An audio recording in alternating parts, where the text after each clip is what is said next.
Salam sejahtera Malaysia, denyut nadi suara rakyat bergema di channel ini. Jangan lupa tekan butang subscribe, like dan share. Malaysia kita punya, cintai Malaysiaku, kita jaga kita.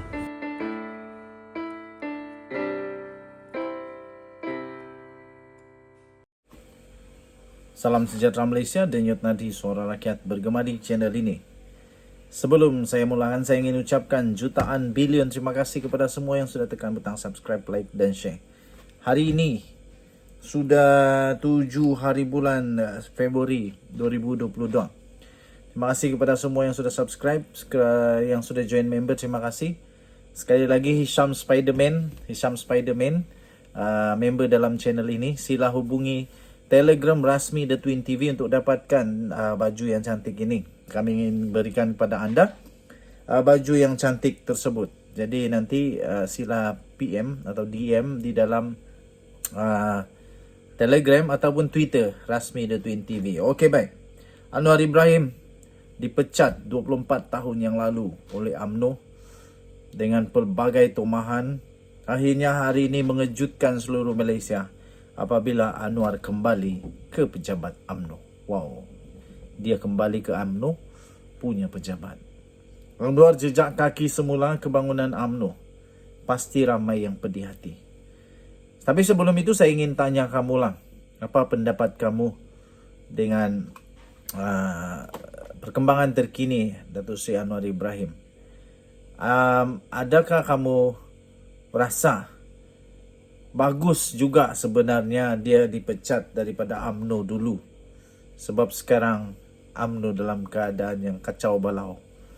Dan akhirnya Anwar Ibrahim menjadi hero dengan membuka PKR. Dan sekarang ini jadi Perdana Menteri.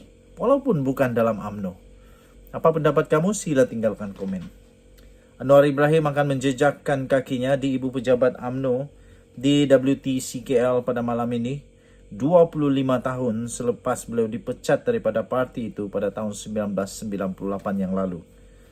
Perdana Menteri dijadualkan akan tiba di sana pada kira-kira 8.30 malam bagi mempengerusikan mesyuarat pertama Sekretariat Kerajaan Perpaduan yang melibatkan wakil-wakil parti kerajaan. Ketua Pemuda UMNO iaitu Dr. Ashraf Wajdi Dusuki yang juga adalah ketua sekretariat itu mengesahkan kepada portal Malaysia Kini bahawa Anwar akan hadir malam ini.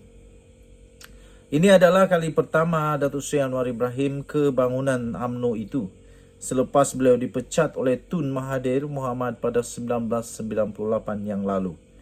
Ketika itu Anwar memegang jawatan Timbalan Presiden UMNO, Timbalan Perdana Menteri serta Menteri Kewangan. Apa yang menariknya, kembalinya Anwar ke bangunan UMNO pada malam ini, ialah dengan jawatan sebagai Perdana Menteri. Wow, tahniah. Dapat kembali sebagai Perdana Menteri ke bangunan UMNO sedangkan 24 tahun lalu dipecat ketika memegang jawatan Timbalan Perdana Menteri bukan saja suatu yang menyentuh hati buat Anwar sendiri, malah juga UMNO dan PKR. Sebuah parti yang lahir daripada hasil pemecatan itu. Tetapi tentu saja ramai yang lebih pedih hati menyaksikan Anwar kembali ke bangunan UMNO malam ini, terutama Tun Mahathir yang telah memecatnya 1998 yang lalu. Selama 25 tahun, Tun Mahathir cuba menghalang Anwar daripada menjadi Perdana Menteri dan sebelum ini menjadikan beliau sebagai musuh utama UMNO dengan pelbagai rekayasa tuduhan. Anwar selain berjaya akhirnya memburu cita-citanya itu, bahkan memperoleh jawatan tersebut melalui kerjasama dengan UMNO. Kemudian malam ini hadir pula ke bangunan UMNO, tempat di mana beliau dipecat suku abad yang lalu. Mahu tak pedih hati Tun Mahathir melihatnya, silap-silap berdarah hidung sekali. Selain Anwar, kehadiran DAP juga menjadi tumpuan memandangkan konflik lama parti itu dan UMNO sebelum ini. Pejabat UMNO menjadi pejabat urusan sekretariat itu. Sekretariat itu ditubuh bagi membincangkan perjalanan kerajaan dan langkah ke hadapan, termasuk kerjasama politik serta janji-janji dan manifesto parti-parti kerajaan. Dalam Perhimpunan Agung UMNO sebelum ini, hanya wakil BN sahaja yang diundang atas alasan ingin menyelesaikan perkara-perkara yang berkait dengan keputusan dalaman UMNO dan BN. Bagaimanapun ramai yang melihat tindakan itu dibuat supaya penyokong UMNO tidak terkejut dengan perubahan drastik hala tujunya yang membentuk kerajaan dengan musuh tradisi pada kali ini. Sementara itu, pemimpin Pakatan Harapan PH akan bermusyawarah terlebih dahulu petang ini sebelum mereka akan bertemu dengan parti-parti kerajaan lain malam nanti. Denyut nadi suara rakyat bergema di channel ini. Bye-bye. Salam sejahtera Malaysia. Denyut nadi suara rakyat bergema di channel ini. Sekali lagi sebelum kita mulakan, saya ingin ucapkan terima kasih kepada semua yang sudah tekan butang subscribe, like dan share. Terima kasih juga yang sudah join member. Sekali lagi untuk penghantaran seterusnya kita ingin memanggil Encik Hisham Spiderman. Hisham Spiderman yang kita pilih pada minggu ini untuk penghantaran baju t-shirt yang cantik ini. Anda boleh lihat t-shirt official The Twin TV. Jadi untuk Encik Hisham Spiderman, sila hubungi The Twin TV di Telegram official The Twin TV. Anda boleh cari The Twin TV di Telegram dan kita akan PM, DM ke apa-apa untuk hantar baju ini kepada anda. Terima kasih. Bagi yang belum tekan butang subscribe, sila tekan butang subscribe. Bagi yang belum join member dan berminat untuk jadi member, dipersilakan kita alu-alukan. Tuan-tuan dan puan yang dihormati sekalian, Datuk Seri Ismail Sabri Yaakob tiba-tiba membuat keputusan yang amat-amat mengejutkan. Saya fikir ada sedikit kekecewaan, ada sedikit juga mungkin dia ingin protes ke apakah. Tapi manusia mana yang tidak pandai kecewa kan? Manusia mana yang tidak pandai kecewa? Semua manusia ada hati, perasaan, boleh kecewa, boleh merajuk dan sebagainya. Yang mengejutkan ialah tiba-tiba Datuk Seri Ismail Sabri Yaakob kata bersedia untuk meninggalkan arena politik arus perdana.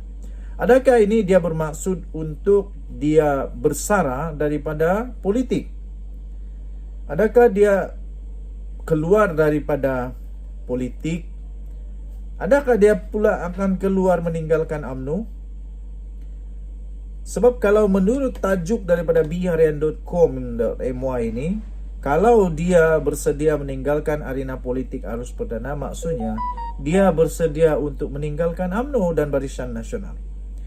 Datuk Seri Ismail Sabri Yaakob mengumumkan beliau sedia untuk berundur daripada arena politik arus perdana dengan perancangan awal untuk berehat sebelum ini yang sepatutnya selepas berakhir panggal pilihan raya umum ke-14 yang lalu. Perancangan awal itu bagaimanapun tersasar selepas beliau dilantik menjadi Perdana Menteri ke-9 pada 20 Ogos 2021 bagi menggantikan Tan Sri Muhyiddin Yassin susulan pergolakan dalam pentadbiran kerajaan pada ketika itu. Katanya dalam pengumuman itu, saya ada merancang jika menang dalam PRU14 saya akan terus menjadi menteri. Selepas itu berhenti dan jadi senator. Tamat perkhidmatan senator, saya akan terus berhenti bersara daripada politik sepenuhnya, katanya dalam wawancara khas bersama BH.